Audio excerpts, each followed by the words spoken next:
This project is focused on becoming a confident, healthy, independent young adult who can cook simple, yummy food that serves me, the farming community, and the environment. College cooking is an important life skill and a tremendous help in college. It is essential to eat healthy foods that boost your health, put crucial nutrition into your diet, and increase your energy and quality of health in and out of college. There will always be a necessity to go cheap in college, so instead of eating $1 meals at McDonald's, save some cash while cooking the food you love. You have control over your breakfast, lunch, and dinner, plus, it is less expensive than dining at restaurants, fast food joints, and school cafeterias. Spending money on pre-packaged meals gets too costly for a young person on a budget. College is an opportunity to boost your awesomeness, so why not learn essential life lessons like proper planning and preparation skills to finish the task from start to finish, while contributing positively to your family and friends' health, all the while expressing yourself. Cooking is also an art form, serving as a great way to express your creativity. Try new things. The worst possibility is eating your mistakes, and college can be stressful at times, so beat the stress and just cook. After a hard day of school, you need an activity that will relieve tension. Cooking.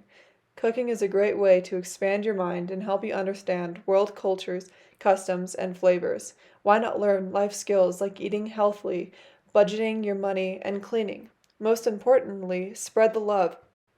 Cooking creates a culture of giving and receiving positive energy to the people around you. And your cooking helps create time for hanging out with family and friends, having fun, and making memories that you will keep for the rest of your life. Over the past months, my mentor, Sunshine Merchant, and my mother helped me learn essential cooking techniques and become a confident, knowledgeable, and primary chef. Throughout this process, I pushed myself to cook at least one meal every day and go beyond what I was comfortable with. I learned how cooking isn't something to be afraid of, but something to embrace.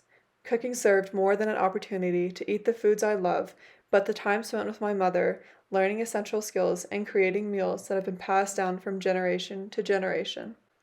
Coffee cake comes in all shapes and sizes, but for me, the classic coffee cake has to have a moist, tender crumb and lots of buttery, crumbly streusel topping.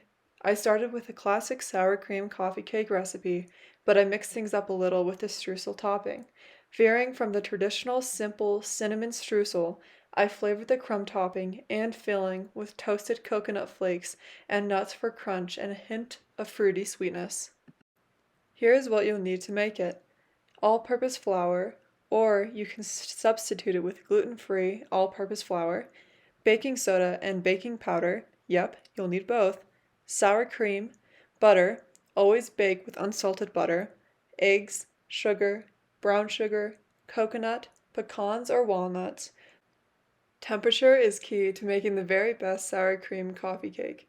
Temperature is plural. Baking is an art, but it's also very much a science. Having your ingredients at the right temperature helps to ensure success and consistency. Although this is undoubtedly an easy coffee cake recipe, it also requires a little bit of planning. Here's what you need to know before you start. The eggs and butter that will go into the coffee cake batter need to be at room temperature.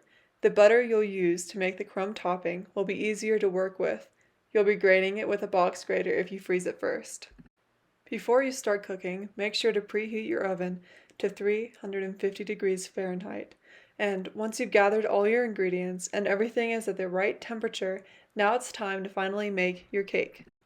Start with the crumb topping, which you'll use also as the filling.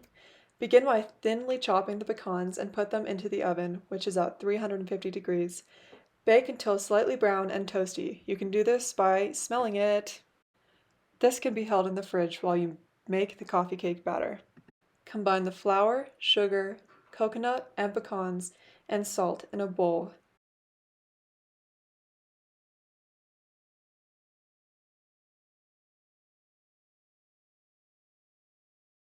Using a cheese grater, grate butter into the dry mix. Grate that frozen butter into the other streusel topping ingredients and give it a quick toss to mix. Using grated butter is an easy way to ensure the butter is evenly distributed without worrying about overmixing. Toss with a fork until butter and dry ingredients are evenly mixed. The crumble will appear to be dry. This method ensures an even middle ribbon of goodness and topping. Store the crumble in the refrigerator while preparing your batter.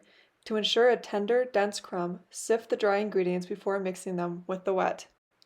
For the cake batter, sift flour, baking powder, baking soda, and salt into a medium-sized bowl and set aside.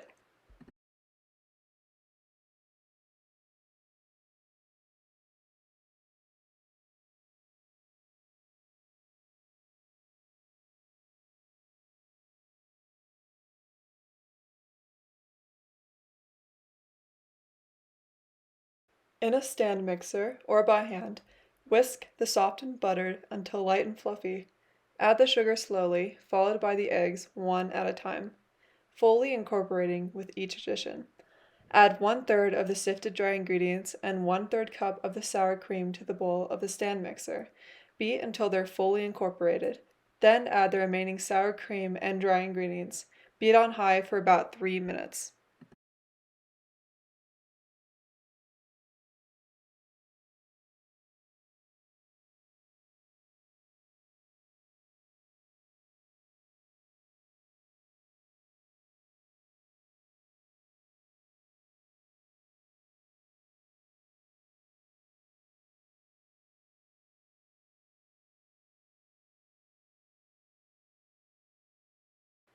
In a well-greased or parchment-lined 9 by 9 baking dish, add half of the batter followed by half of the crumble.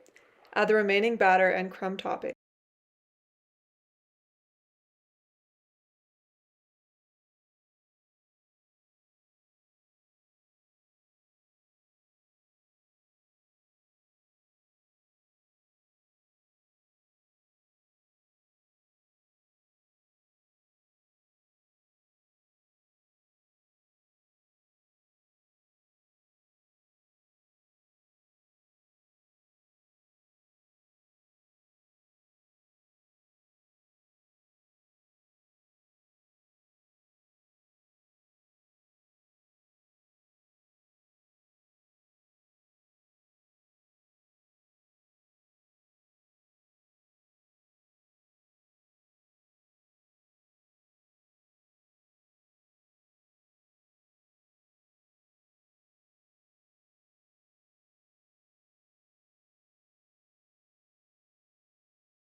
Bake for 45 minutes to an hour.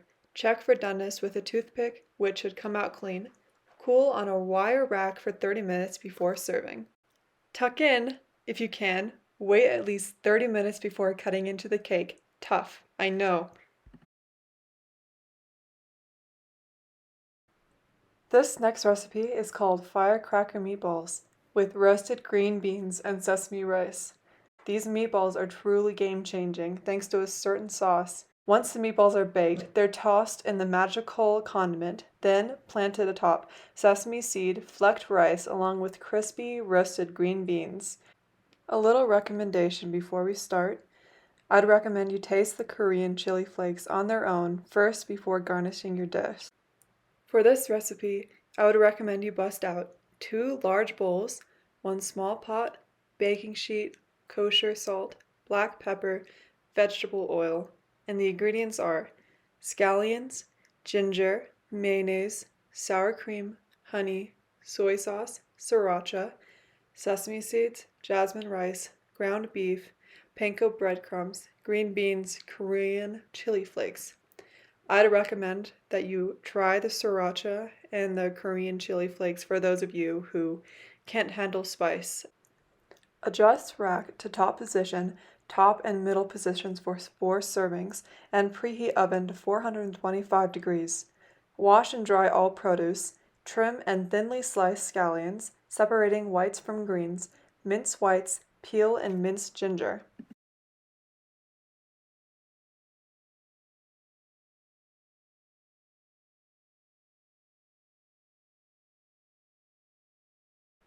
For this step, I'd recommend using a spoon because the skin of the ginger can be too delicate and a spoon will easily scrape it away.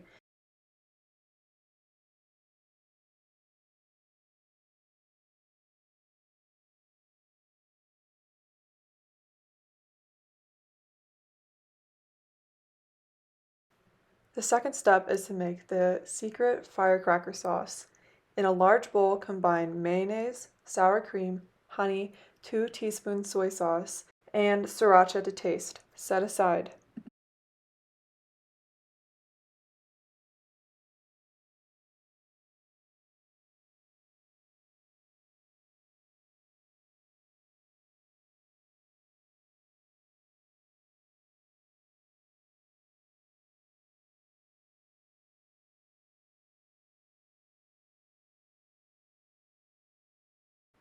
Now whisk all these ingredients together.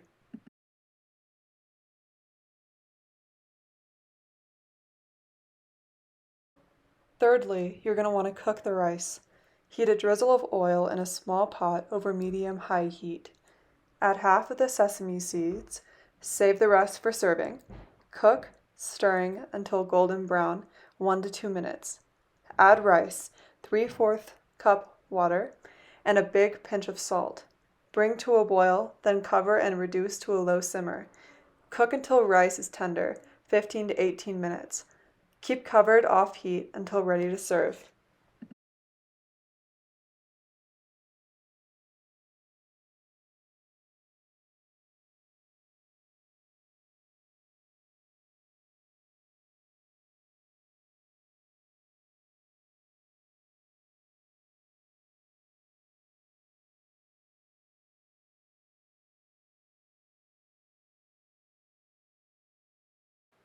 Next is forming the meatballs.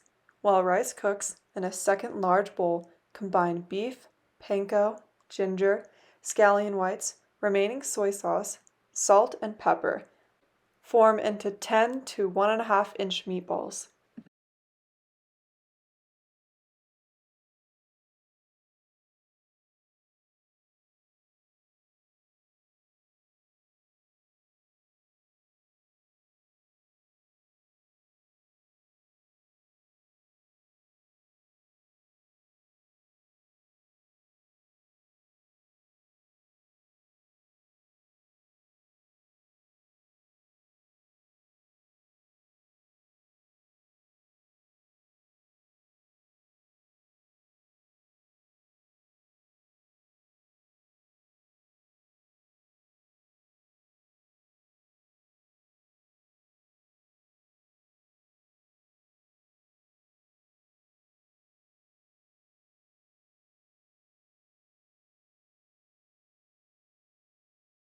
Place meatballs on one side of a lightly oiled baking sheet.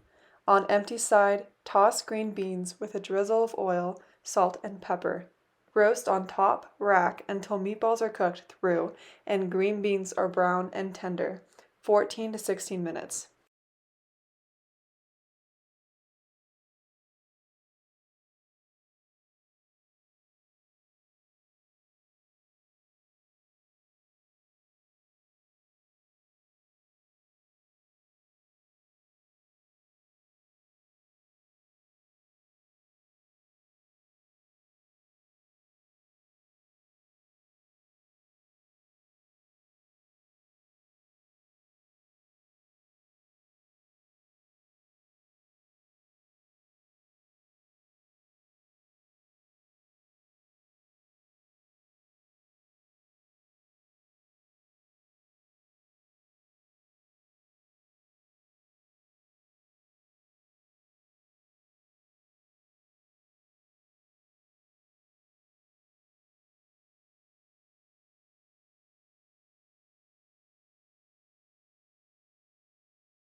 Fluff rice with a fork, season with salt and pepper, divide between bowls or plates.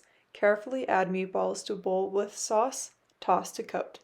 Top rice with meatballs and drizzle with any remaining sauce. Serve green beans to the side. Garnish with scallion greens, remaining sesame seeds, and chili flakes to taste.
I hope the knowledge that I have gained and the recipes that I have learned will help those, like myself, who are transitioning into independent adults learn some simple, yummy recipes through the cookbook I created called Caroline's Cookbook, which is a compilation of recipes that are simple, yummy, and some of my personal favorites. If you are interested, the link is in the description. If you order, I will personally sign your copy. Thank you!